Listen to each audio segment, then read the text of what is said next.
Breaking news: Faisalabad, the Christian Journalist Association, Faisalabad, including President Pastor Shamoun Saad, General Secretary Dr. Salamat, Vice President Nadeem Gul, Finance Secretary Akil Parvez, Yunus Shehzad, Samir Ajmal, Shehbaz Ghosh, and other representatives have extended heartfelt congratulations to Bishop Kashif Khalid Rahmat on his appointment as the Archbishop of Lahore.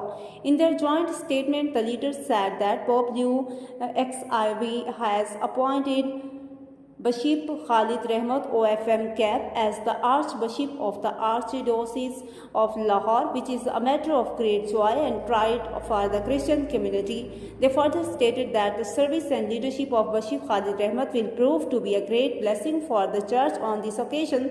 They prayed that the Lord may grant him wisdom, strength and grace in his ministry so that he may continue to lead the church with faithfulness, love and integrity. Amen.